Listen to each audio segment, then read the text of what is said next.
Mysuru ಕಾರಾಗೃಹಕ್ಕೆ DGP Alok Kumar ದಿಢೀರ್ entry.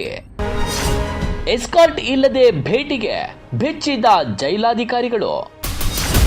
Mobile ಗಾಂಜಾದಂತಹ ಅಕ್ರಮಗಳಿಗೆ ಕೂಡಲೇ break ಬೀಳಬೇಕು. ಜೈಲಾಧಿಕಾರಿಗಳಿಗೆ ವಾರ್ನಿಂಗ್ ನೀಡಿದ್ದ ಡಿಜಿಪಿ ಅಲೋಕ್ ಕುಮಾರ್.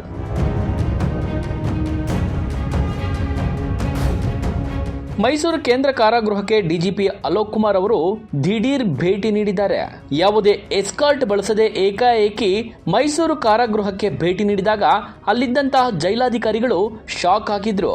ಏನ್ ಸರ್ ಇದು, ಸರ್ಪ್ರೈಸ್ ಆಗಿ ವಿಸಿಟ್ ಕೊಟ್ಬಿಟ್ರಲ್ಲ ಎಂದು ಮಾಧ್ಯಮ ಮಿತ್ರರು ಪ್ರಶ್ನೆ ಕೇಳಿದಾಗ ಅಲೋಕ್ ಕುಮಾರ್ ಅವರು ಉತ್ತರಿಸಿದ್ದು ಹೀಗೆ. ಸರ್ಪ್ರೈಸ್ ಆಗಿ ನಾವು ಸುಮ್ಮನೆ ಬಂದಿದ್ದೀವಿ, ಆದ್ರೆ ನಮ್ಮ ಜನ ಅಲರ್ಟ್ ಇದ್ರು. ರಾತ್ರಿನ ಅವರು 10:30 1 ಗಂಟೆವರೆಗೆ ಚೆಕ್ ಮಾಡಿ 9 ಮೊಬೈಲ್ ಫೋನ್ ಮತ್ತು 11 ಸಿಮ್ ಕಾರ್ಡ್ ಎಲ್ಲ ಸೀಜ್ ಮಾಡಿದ್ದಾರೆ. ಸೊ ಎಲ್ಲ ಕಡೆ ನಾವು ಒಂದು ಸ್ಪೆಷಲ್ ಡ್ರೈವ್ ಹಾಗೆ ಮಾಡ್ತಾ ಇದ್ವಿ. ಸೊ ಆ ಡ್ರೈವ್ ಪ್ರಕಾರ ಇದು ಶೇಷಮೂರ್ತಿ ಅವ್ರ ನೇತೃತ್ವದಲ್ಲಿ ಇದು ಮಾಡಿದರೆ ಅವ್ರಿಗೆ 30,000 ಬಹುಮಾನ ಕೂಡ ಈ ತಂಡಕ್ಕೆ ನಾವು ಕೊಡ್ತಾ ಇದ್ವಿ.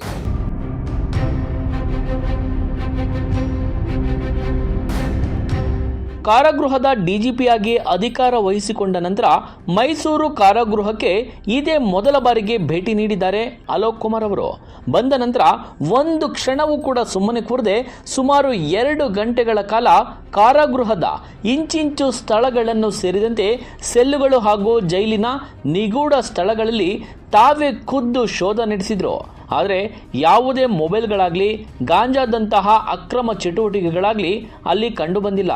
ಆದರೆ ಗಮನಾರ್ಹ ಸಂಗತಿ ಏನೆಂದರೆ ಡಿಜಿಪಿ ಅಲೋಕ್ ಕುಮಾರ್ ಭೇಟಿಗೂ ಮುನ್ನ 9 ಮೊಬೈಲ್ಗಳನ್ನು ಹಾಗೂ 11 ಸಿಮ್ಗಳನ್ನು ವಶಕ್ಕೆ ಪಡೆದು ಜೈಲನ್ನು ಕಂಪ್ಲೀಟ್ ಆಗಿ ಕ್ಲೀನ್ ಮಾಡಲಾಗಿತ್ತು. ಮತ್ತೆ ಮೊನ್ನೆ ಒಂದು ಗಾಂಜಾ ಸಿಕ್ಕಿತ್ತು. ಸೊ ಯಾವುದು ಕೇಸ್ ಆಗಿದ್ರೆ ಅವರು ಒಂದು ಬಹಳ ಸಮಗ್ರವಾಗಿ ತನಿಖೆ ನಡೆಸಿ ಪೂರ್ತಿ ಜಾಲ ಏನಿದೆ ಅದು ಭೇದಿಸಿ ಮತ್ತೆ ನಾವು ಈ ರೀತಿ ಮಾಡಿದರೆ ಅದು ಜೈಲು ಹೊರಗಡೆ ಕೂಡ ಅಪರಾಧ ಆಗಲಿ ಅಥವಾ ಕಾನೂನು ಸುವ್ಯವಸ್ಥೆ ಸಂಬಂಧಪಟ್ಟ ವಿಷಯ ಆಗಲಿ ಅದು ಕಡಿಮೆ ಆಗುತ್ತೆ. ಮತ್ತು ಜೈಲು ಒಳಗಡೆ ಕೂಡ ನಮ್ಮ ಪ್ರಕಾರ ಅವರು ಸುಷ್ಟವಾಗಿಲ್ಲ ಕೆಲಸ ನಡೆದಿದೆ ನಾನು ಅದು ಭಾವಿಸ್ತೀನಿ.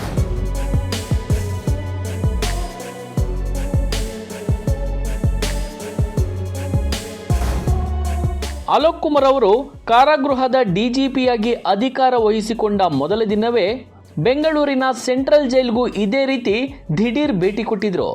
ಈಗ ಮೈಸೂರಿನ ಕೇಂದ್ರ ಕಾರಾಗೃಹಕ್ಕೆ ಡಿಜಿಪಿ ಅಲೋಕ್ ಕುಮಾರ್ ಅವರು ದಿಢೀರ್ ಭೇಟಿ ಕೊಡುವ ಮೂಲಕ ಜೈಲಾಧಿಕಾರಿಗಳಿಗೆ ಸರ್ಪ್ರೈಸ್ ಜೊತೆಯಲ್ಲಿ ಶಾಕ್ ಕೂಡ ನೀಡಿದ್ದಾರೆ. ಅಷ್ಟೇ ಅಲ್ಲದೆ ಜೈಲಾಧಿಕಾರಿಗಳಿಗೆ ವಾರ್ನಿಂಗ್ ಕೂಡ ಮಾಡಿ ಬಂದಿದ್ದಾರೆ.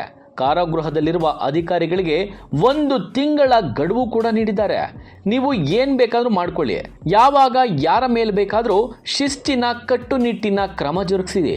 ಒಟ್ಟಿನಲ್ಲಿ ಕಾರಾಗೃಹದಲ್ಲಿ ನಡೆಯುವ ಅಕ್ರಮಗಳಿಗೆ ಕೂಡಲೇ ಬ್ರೇಕ್ ಬೀಳಬೇಕು. ಇಷ್ಟಾಗಿಯೂ ಜೈಲಿನಲ್ಲಿ ಈ ಹಿಂದೆ ನಡೆಯುತ್ತಿದ್ದ ತಪ್ಪುಗಳೇ ಮತ್ತೆ ಪುನರಾವರ್ತನೆ ಆಗ್ತಿದ್ರೆ ನಾವು ರೈಡ್ ಮಾಡಬೇಕಾಗುತ್ತೆ. ನಿಮ್ಮೆಲ್ಲರ ಮೇಲೂ ಕಟ್ಟುನಿಟ್ಟಿನ ಕ್ರಮ ಕೈಗೊಳ್ಳಬೇಕಾಗ್ತದೆ ಅಂತ ಜೈಲಾಧಿಕಾರಿಗಳಿಗೆ ಎಚ್ಚರಿಸಿದ್ದಾರೆ. ಈಗ ಬೆಂಗಳೂರಿನಲ್ಲಿ AI ಆಧಾರಿತ ಕ್ಯಾಮೆರಾ ಅಳವಡಿಸ್ತೀವಿ, ಇಲ್ಲಿ ಕೂಡ ಬರ್ತಾರೆ, ಇವತ್ತೇ ಬರ್ತಾರೆ ಟ್ರಯಲ್ ಮಾಡೋಕ್ಕೆ. ಅದು AI base intrusion detection system ಇದೆ. ಇಲ್ಲಿ ಕೂಡ ಎಸಿತಾರೆ, ಸ್ವಲ್ಪ ಇದು ಎಲ್ಲ ಗಾಂಜಾಗಳು ಆ ಕಡೆಯಿಂದ ಸ್ಮಶಾನ ಕಡೆಯಿಂದ ಮಾಡ್ತಾರೆ. ಸೊ ಇವತ್ತು ಬರೋರು ಇದ್ದಾರೆ, ನಾವು ಟ್ರಯಲ್ ಎಲ್ಲ ಕಡೆ ನಾವು ಮಾಡಿಸ್ತಾ ಇದ್ದೀವಿ. ಇಲ್ಲಿ ಕೂಡ ನಾವು ಅಳವಡಿಸಲಿಕ್ಕೆ ನಾವು ನೋಡ್ತೀವಿ ಈಗ ಯಾವ ರೀತಿ ನಾವು ಮಾಡ್ಬೋದು. ಸೊ ಟ್ರಯಲ್ ಬೇಸಿಸ್ ಮೇಲೆ ಮೈಸೂರು ಕೂಡ ನಾವು ನೋಡ್ತೀವಿ. ಮೈಸೂರು, ಬ್ಯಾಂಗ್ಳೂರು, ಬೆಲ್ಗಾಂ, ಕಲಬುರ್ಗಿ ಇದು 4 ಈಗ ಇದೆ, ಬೇರೆ ನಾವು ನೋಡೋಣ ಅದರಲ್ಲಿ.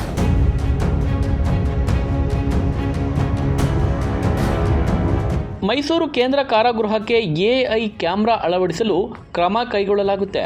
ಅದರಲ್ಲಿ ಮುಖ್ಯವಾಗಿ ಬೆಂಗಳೂರು, ಬೆಳಗಾವಿ, ಕಲಬುರಗಿ, ಬಳ್ಳಾರಿ ಸೇರಿದಂತೆ ಸದ್ಯಕ್ಕೆ AI ಕ್ಯಾಮೆರಾ ಅಳವಡಿಸಲು ಸೂಚನೆ ಕೂಡ ನೀಡಲಾಗಿದೆ ಎಂದಿದ್ದಾರೆ. ಅಲ್ಲದೆ ಈಗಿರುವ ಮೊಬೈಲ್ ಜಾಮರ್ ಬಗ್ಗೆ ಮತ್ತಷ್ಟು ಸುಧಾರಣೆಗೆ ಕ್ರಮ ಕೂಡ ಜರುಗಿಸಲಾಗ್ತದೆ ಅಂತ ಹೇಳಿದ್ದಾರೆ. ಡಿಜಿಪಿ ಅಲೋಕ್ ಕುಮಾರ್ ಅವರ ಈ ಶಿಸ್ತುಬದ್ಧ ಖಡಕ್ ನಡೆಯನ್ನು ನೋಡಿದರೆ ಈ ಹಿಂದೆ ನಡೆಯುತ್ತಿದ್ದ ಜೈಲಿನ ಎಲ್ಲ ಅಕ್ರಮಗಳಿಗೂ ಬ್ರೇಕ್ ಬೀಳೋದಂತೂ ಗ್ಯಾರಂಟಿ. ಪುಣ್ಯಕ್ಕೆ ಇವರ ಅಧಿಕಾರದಲ್ಲಿ ಯಾವುದೇ ರಾಜಕಾರಣಿಗಳು, ಅಧಿಕಾರಿಗಳು ಹಸ್ತಕ್ಷೇಪ ಮಾಡದಿದ್ರೆ ಅಷ್ಟೇ ಸಾಕು. ಏನಂತೀರಿ? ನಿಮ್ಮ ಅನಿಸಿಕೆಯನ್ನು ಕಾಮೆಂಟ್ ಮಾಡಿ. ನೋಡ್ತಾ ಇರಿ ಈ ಸಂಜೆ ನ್ಯೂಸ್. ಇದು ಸಮಸ್ತ ಕನ್ನಡಿಗರ ಧ್ವನಿ.